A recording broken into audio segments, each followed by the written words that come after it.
Romance of the Three Kingdoms, Chapter 69. Who was Guan Lu? The sources paint a surprisingly, vivid picture. Not quite the wise old hermit you might expect. No, definitely not. What's really striking is how early his gift showed up and how his, let's say, unconventional personality didn't seem to slow down his intellect at all. Unconventional is putting it mildly, right? Yeah. Guan Lu, courtesy name Gongming from Pingyuan. The novel describes him as rough and ugly in appearance. And get this, a lover of wine, uninhibited and unrestrained. So, not exactly spending his days meditating in serene silence. Not at all. But even as a kid, he was different. While other children played games, he was apparently up all night staring at the stars. Obsessed with the stars. Completely. And then during the day, he'd be drawing these complex astronomical charts on the ground. It's like he was hardwired for it, born understanding the cosmos. Wow. Self-taught, mostly. Pretty much. He mastered the Zui, the Book of Changes, on his own. And that's no small feat. It's foundational, a whole system of cosmology, philosophy. More than just fortune-telling stick. Oh, much more. It's about understanding the patterns of the universe. Plus, he knew wind corner observation, predicting things from wind patterns, a kind of sophisticated weather forecasting, and he was skilled in math and physiognomy. Physiognomy. Reading faces and bodies. Exactly. Reading character, health, even destiny from physical features. He had this whole toolkit for understanding the world, seen and unseen. And people noticed this, even with his rough edges. Oh, yeah. The Taishu of Longya, a governor named Dan Zichun, heard about him, summoned him. Picture this. A room full of 100 scholars, very esteemed people. Okay. And Guan Lu walks in, asks for 3 liters of wine before he'll even talk. Not bold move. Then he proceeds to debate the Yai, the Book of Changes, with the governor himself. From dawn till dusk. Left everyone completely speechless. Just blew them away. Totally. And that's how he got the nickname Divine Child. It wasn't just that he could debate, but how deep his understanding clearly was. It went beyond just memorizing texts. So it shows how much they valued that kind of knowledge back then. It wasn't just a curiosity. No, it was seen as a vital way to understand the world order, how heaven influenced Earth. Serious business. But Guan Lu's insights went even deeper, didn't they? Into diagnosing sickness, sometimes finding these supernatural causes. That's where it gets really wild. It really does. These stories show how blurred the lines were between the physical and spiritual worlds back then. Illness wasn't always just about the body. It could be spirits, ancestors, cosmic imbalance. And Guan Lu could supposedly pinpoint that. That's what the accounts claim. And his cures weren't just about saying prayers. They involved real, sometimes physical actions meant to restore that spiritual balance. It shows this belief that you had to address the root cause, even if it was a ghost. Okay, give us an example. The Guo family case sounds intense. Right. 3 brothers, all suffering from this leg paralysis that nobody could figure out. Guan Lu does his divination, and his answer is chillingly specific. What do you say? He said it was a female ghost from their family tomb, either their aunt or their uncle's wife. A family ghost? Why? The story he told was tragic. Apparently, during a famine, she was pushed into a well, killed just for a few liters of rice. Her head was crushed with a stone. Oh, that's grim. And according to Guan Lu, her suffering spirit was crying out, causing the brothers' paralysis as a form of retribution. And the really stark part, he said it cannot be remedied. No cure. Just cosmic justice playing out. Seems like it. Like some spiritual debts are just too profound to fix through human actions. Wow. But not all cases were hopeless, right? Yeah. There was the Wang Ji case. Correct. That one had a more positive outcome. This involved the wife and son of a local official, the Xin Duling. She had terrible headaches. The son had heart pain, chronic issues. Okay, different symptoms. What was Guan Lu's diagnosis this time? Again, incredibly precise. He said there were 2 corpses buried under their house, 8 feet deep in the west corner of the main hall. 2 bodies under the house. Yep. And he even described their position, heads inside the wall, feet pointing out. And he connected them to the specific ailments. No. He said one corpse was holding a spear that was causing the wife's head pain. The other held a bow and arrows causing the son's heart pain. Okay, that's specific. So what was the fix? Practical, but still addressing the spiritual issue. He told them to dig them up. Dig up the bodies. Well, the coffins. By then, the wood of the spear and bow had rotted away, but the forms were there. They were to take the bones and rebury them properly about 10 lines, maybe 3 or 4 miles outside the city. And did it work? The story says yes. Once the bones were moved, the headaches and heart pains stopped. cured. So it's this mix again. Yes. Spiritual diagnosis, practical action. Exactly. Identifying the supernatural problem, then prescribing a concrete solution that brought real relief. It shows this belief that you could actively work to restore balance, even if the cause was spiritual. A sort of holistic approach where the physical and spiritual are totally linked. Precisely. You couldn't separate them. Well-being meant harmony in both realms. Okay, so these stories built his reputation. But how did he really prove this uncanny ability? Especially when people were skeptical. This brings us to divining hidden objects, right? Fushu. Yes, and this is where his accuracy seems almost unbelievable. It really makes you ask, what's going on here? Is it observation, intuition, something else? It's definitely more than just a good guess or a magic trick. Because the descriptions are so detailed? And poetic. It suggests he wasn't just seeing what was hidden, but understanding its essence, its nature, its place in the world. That's what impressed people. Like the test with Zhu Guanyan. Mm-hmm. He hid things in boxes. Right. Zhu Jian wanted to really test him. He secretly puts a swallow egg in one box, a beehive in another, and a spider in a third. Total secrets. And Guanlu. For each one, without seeing inside, he comes up with a 4-line poem describing the contents perfectly. For the swallow egg. Contains ki, like life force. Must transform, relies on the eaves, male and female take shape, wings spread. Wow, that nails it. What about the others? For the beehive, home inverted, many doors, conceals essence, nurtures poison, transforms in autumn. Again, captures the hive structure, the honey, the bee's life cycle. And the spider. Trembling long legs, spins silk into a net, seeks food in the web, thrives in twilight.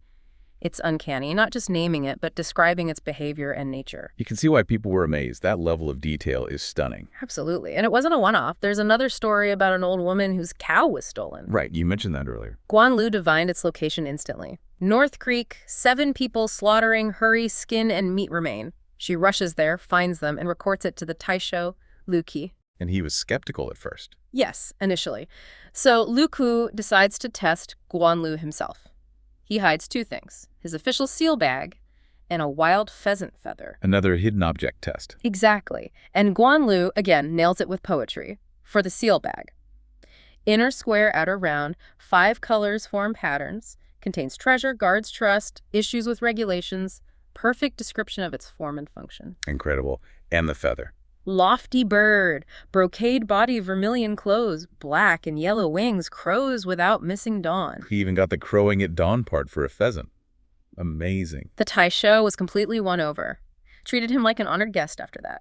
It shows this consistent, almost unnerving accuracy, like he had a direct line to information hidden from everyone else. Okay, predicting hidden objects is one thing, but the story about altering destiny, that's next level. That's where we get into really deep philosophical territory, isn't it? Can fate be changed? It is. And this particular story suggests, well, maybe it can, but there are rules. Big ones. There are consequences for meddling, especially for revealing how it's done. So tell us the story. It involves a young farmer. That's right. Guanlu is out walking, sees this 19-year-old farmer, Zhao Yan, and Guanlu immediately perceives something off. He calls it death key between the young man's eyebrows. Death key. That sounds bad. It was. Guanlu tells him straight up, you're going to die in 3 days. Whoa. Talk about a bombshell. How did Zhao Yan react? He and his father were understandably devastated.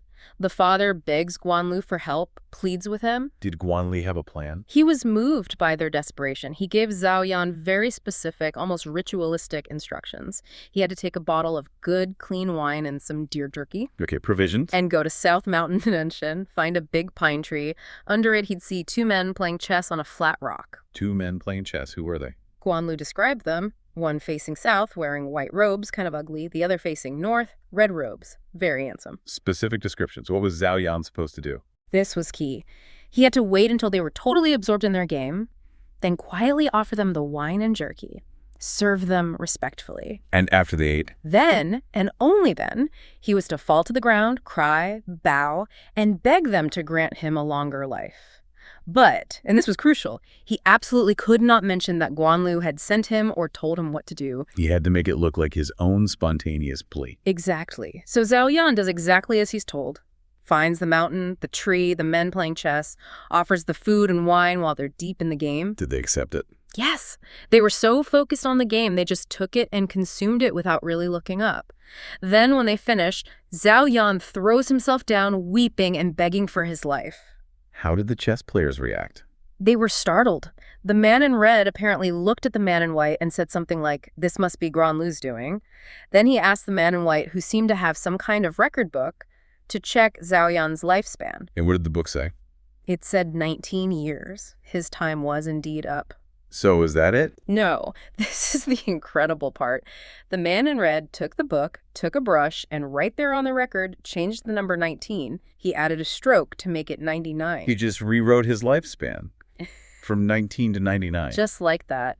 Then they sternly warned Zhao Yan never to reveal this heavenly secret, and then Then what? they transformed into 2 white cranes and flew away into the sky. Cranes. Wow. Okay, so Zhao Yan goes back to Guan Lu. Yes, and Guan Lu explains who those figures were. The man in red, that was Nandu, the South Dipper constellation, believed to govern birth and life. And the man in white. Biadu, the North Dipper, who governs death.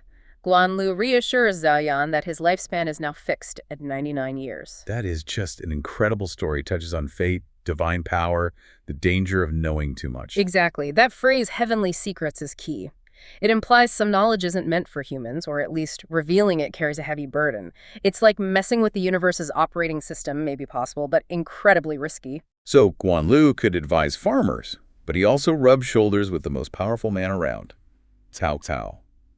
How did that interaction go? Did he advise warlords too? He absolutely did, and this shows the real-world strategic impact someone like Guan Lu could have. His insights weren't just parlor tricks. They influenced major decisions, maybe even the course of campaigns.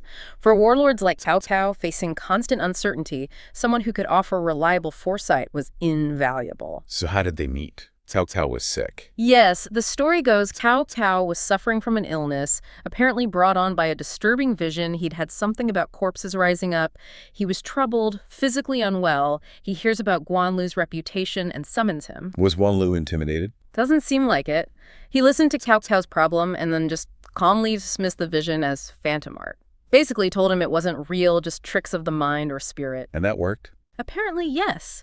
Just Guan Lu's confident dismissal put Cao Cao's mind at ease, and his physical symptoms started to improve. It shows the power of Guan Lu's presence and reputation. His word alone carried immense weight. Like a placebo effect driven by immense belief. Perhaps partly, yeah. Or maybe Guan Lu genuinely perceived it wasn't a real spiritual attack. Anyway, Cao Cao was impressed. He then asked Guan Lu for prophecies about the bigger picture, the state of the empire, his own family's future. And Guan Lu gave him some. He did, but they were cryptic. Things like 3-8 crisscross, yellow pig meets tiger, south of Dingjun, 1 leg broken, and another. In the Liu Palace, set up the divine seat, the king's way renewed, descendants extremely noble. Hints and suggestions, not necessarily clear roadmaps. Exactly. Enough to show insight, keep Cao Cao interested, but perhaps not revealing too many heavenly secrets outright. Did Cao Cao try to recruit him? He did, offered him the prestigious position of Taishi Grand Astrologer or Historian, a top job. And Guan Lu? Turned it down flat. And his reason is fascinating. He basically did a physiognomy reading on himself. He read his own face and body. Yes, citing his thin fate and poor physiognomy. He listed specific physical shortcomings, things like no principal bone on forehead, no guarding pupil in eyes, no beam pillar in nose, and so on. Features that supposedly indicated he wasn't cut out for high office. Wow. He finished by saying he could maybe govern ghosts on Mount Tai, but not living people. Essentially saying, my destiny lies in the spiritual realm, not in politics. That's quite a statement. It probably made Cao Cao trust him more, didn't it? Showed he wasn't just after power. Very likely. It showed integrity, self-awareness, and his other predictions kept proving accurate, which certainly helped. Like the military ones. Exactly. Cao Cao asked him about the rival states, Eastern Wu and Western Shu. Guan Lu predicted, Eastern Wu main general will die, Western Shu will invade borders. Gabing. Soon after, Lu Su, a key general for Eastern Wu, dies. And almost immediately, Liu Bei sends Zhang Fei and Ma Chao from Western Shu to attack Xiabian, right on the money. That kind of accuracy must have been invaluable for strategy. Immensely. So when Cao Cao was planning his next big move, personally leading an army into Hansun Guanlu, step in again. With another warning. Yes. He told Cao Cao, Your Highness should not act rashly. Next spring, Shudu the capital will surely suffer a fire disaster. A fire in the capital, that's specific. And given Guanlu's track record, Cao Cao took it seriously. He became cautious. Instead of leading the army himself, he stayed back in Yu County, sent other general. And took precautions in Jidu. He did. He put defenses in place, and notably appointed a man named Wang Bi to oversee the imperial guards there. This was despite Sima Yi advising against Wang Bi, questioning his character. But Cao Cao trusted Wang Bi's loyalty. So Guan Lu's warning directly influenced troop movements and appointments at the highest level. Absolutely. It shows his tangible impact. His divinations weren't just interesting anecdotes. They shaped strategy, potentially averted disasters, and influenced the actions of the most powerful figure of the time. So let's zoom into the capital of Wushu and the people about to clash with Cao Cao. We start with these two officials, Gengji and Wei Huang, pretty high up in the Han court. And really get under their skin was Cao basically acting like the emperor already. He'd taken the title king, which was bold enough. But then he starts using the emperor's own carriage, wearing the emperor's clothes in public. Right. That's like waving a red flag. Exactly. For Gengji and Wei Huang, this wasn't just grabbing power. It was like a public declaration. He's going for usurpation, openly defying the Han. They really saw him as a national bandit, a rebel.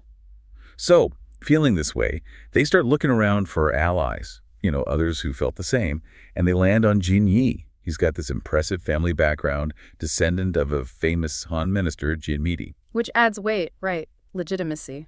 Definitely. But these are dangerous times. You can't just walk up and say, hey, want to overthrow Cao Cao. No, not a good survival strategy. So they come up with this test, a loyalty test. It's clever, but super risky. They go to Jin Yi and they pretend they're impressed by Cao Cao, like they're all for his rise. They flatter him, saying things like, oh, the king of Wei will be emperor soon, and you're close to General Wang Bi, you'll surely get promoted. Remember us when you're up there. Just trying to bait him, basically. See how he reacts without giving themselves away. And his reaction. Oh, it's incredible. It tells you so much about the loyalty back then. Jin Yi doesn't just disagree. He gets furious, stands up, brushes his sleeves back. Pure indignation. And when a servant brings tea, he knocks it right over, splashes it on the ground. Whoa. And then he lays into them, basically saying, I thought you were my friends because your family served the Han. Now you want to help a rebel. How can I even face you? You see, it wasn't just politics for him. It was like this deep ancestral duty to the Han. Honor. Way beyond personal gain or even staying safe. So Gengji and Wei Huang knew this guy was the real deal. Willing to die for the cause. Exactly. He passed the test with flying colors, you could say. Explosively. Okay, so now they have their core group, Jin Yi's in, and he proposes this strategy, an inside-outside plan. Right. Hit them from within the capital, but also coordinate with potential outside help. And they need more people, more passion. So they bring in Ji Miao and Ji Mu. These are the sons of the imperial physician Ji Ping. Ji Ping from the Girdle Edict plot. Exactly. Cao Cao had executed their father during that earlier conspiracy. So for these brothers, it's not just about the Han dynasty. It's personal, deeply personal. The grudge of their father's murder, revenge. And that combination, it's potent, isn't it? High political ideals mixed with raw personal vengeance. It makes the whole thing incredibly charged, galvanizes people, makes them absolutely committed, perhaps even reckless. So the plan comes together. For the Yuanxiao Festival, that's the 15th day of the first lunar month, Lantern Festival. A night of celebration, chaos, perfect cover. And Jin Yi uses his connection to Wang Bai, Cao Cao's general in charge of the capital. He suggests letting everyone put up lanterns, make a big show, frame it as, peace and prosperity under Cao Cao. Clever. Using the symbols of Cao Cao's success against him. Right. So the plan is Gengji and Wang Huang, each with maybe 300, 400 family retainers. Loyal household troops, basically. Yeah. They attack Wang Bi's camp from different sides. Signal. Fire inside the camp. Meanwhile, the Ji brothers, with another 300 men, attack from outside the city. Again, fire is a signal. Rally the people. And the ultimate goals. Pretty huge. Seize Wang Bi's troops. Get the emperor to the 5 Phoenix Tower. A symbolic move showing they have the emperor's support. Rally the public shouting, execute the national bandit. And crucially, call for Liu Bei. Get him involved as their outside muscle. Liu Bei, the imperial uncle. A major rival to Cao Cao. So the 5 of them, Gengji, Wei Huang, Jin Yi, Ji Miao, Ji Mu, they seal it. A blood oath. I'll seal it. Binding themselves together. All in. A point of no return. Then the night arrives, the 15th. Clear sky, stars, moon shining. The city's lit up. just like they planned, lanterns everywhere, Yeah. and Wang Bi completely oblivious, relaxing, drinking with his officers in his camp, enjoying the festival atmosphere. Thinking everything's peaceful and under control. Then boom, chaos, shouts, fire erupts at the back of his camp. Wang Bi scrambles out, sees the flames, hears the fighting, realizes he's under attack, jumps on his horse, tries to flee through the south gate, and runs right into Gengji. Bad luck for Wang Bi. Gengji shoots him. An arrow hits him right in the shoulder, nearly knocks him off his horse. Wounded, panicked, Wang Bi bolts towards the west gate, ditches his horse, runs on foot. Rebels hot on his heels, and here's where it gets just unbelievable. Where does he run? Let me guess. Jin Yi's house. Yango. Of all places. He hammers on the door, desperate for help from his loyal subordinate. Oh, the irony. Jin Yi, of course, is out leading the attack. Only his wife is home. She hears the banging, thinks it's her husband back already, and she calls out from behind the door. Has that fellow Wang Bi been killed yet? Oh my goodness. Just like that. A casual question. And that's it. The whole thing unravels. It's fascinating, isn't it? How history can turn on these tiny accidental moments, months of planning, oaths, lives on the line, undone by one sentence overheard through a door. It really shows how fragile these conspiracies were. So many variables, so much depending on chance, on human error. A stray comment shatters everything. Wang Bi hears that, freezes, instantly knows Jin Yi betrayed him. He doesn't stick around. He runs off, finds Cao Zhu, another general loyal to Cao Cao, and spills the beans. Rebellion. Meanwhile, Xu Du is in chaos. Fires are spreading, reaching the Five Phoenix Tower. The emperor has to hide deep in the palace, guarded by Cao Cao's men, and you can hear the cries in the street. Kill Cao's bandits, support the Han. It shows how much anti-Cao Cao feeling there really was. Waiting for a spark. But just as the rebellion seems to be peaking, intervention. Shou Dun, one of Cao Cao's absolute top generals. He's stationed just outside the city, maybe 2 miles away, with 30,000 troops. On Cao Cao's orders, crucially, always vigilant. He sees the fires in the capital, doesn't hesitate, leads his main force to surround Xu Du, cuts off all escape, sends troops into the city to back up Cao Zhu. Swift.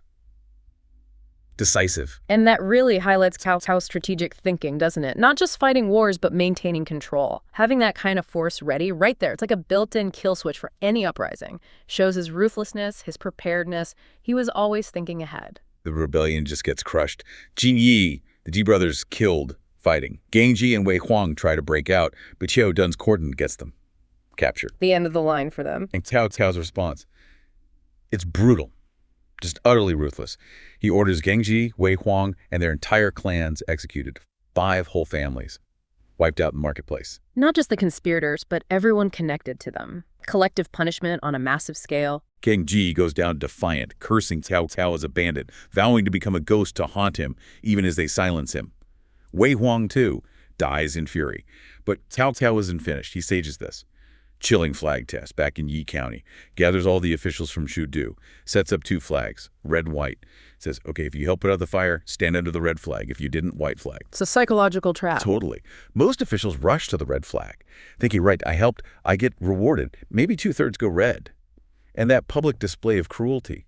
How do you think that changed things for Cao Cao, beyond scaring people? That's such a key question. It wasn't just fear. It was about fundamentally twisting the meaning of loyalty. He wasn't looking for people who just obeyed. He wanted people who anticipated his will, who were absolutely aligned, even in their thoughts. By killing the ones under the red flag, the ones who looked loyal but he suspected were just opportunistic, or maybe even secretly hoping the rebels succeeded, he sent a message. Neutrality wasn't safe. Even appearing to do the right thing wasn't safe if he doubted your inner motive. It shifted everything. Survival now meant guessing Cao Cao's mind, being utterly subservient. No room left for dissent, not even in your head. Horrifying. He orders all 300-plus officials under the red flag executed. Says their real aim was helping the rebels, not saving the city. Those under the white. Rewarded. For honesty, or maybe, like you said, for correctly guessing the deadly game. Wang Bi dies from his arrow wound eventually. Gets a big funeral from Cao Cao. Cao Cao then promotes loyalists Cao Shu, Zhang Yao, Hua Xin.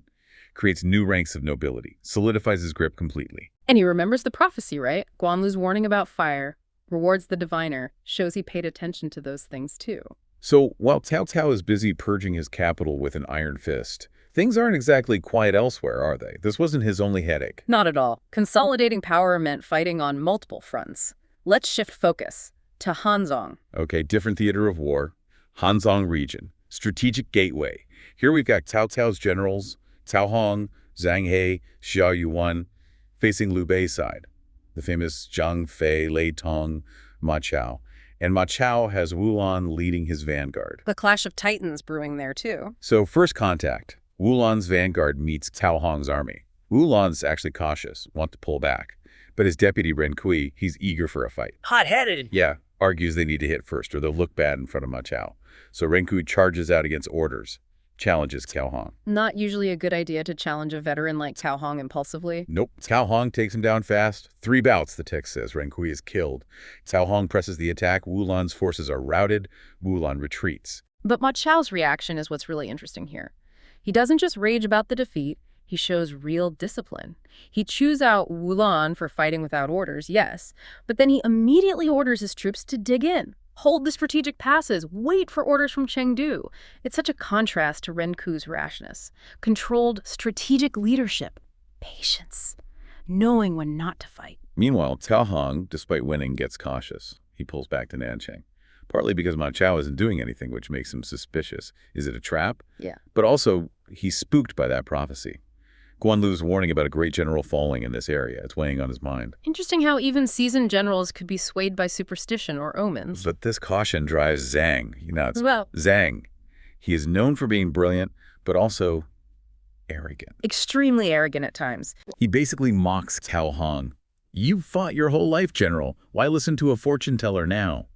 He boasts he can easily take Baji. Says once Baji falls, the rest of Shu is theirs for the taking. And then he dismisses Zhang Fei, one of the most feared warriors of the era, calls him just a child.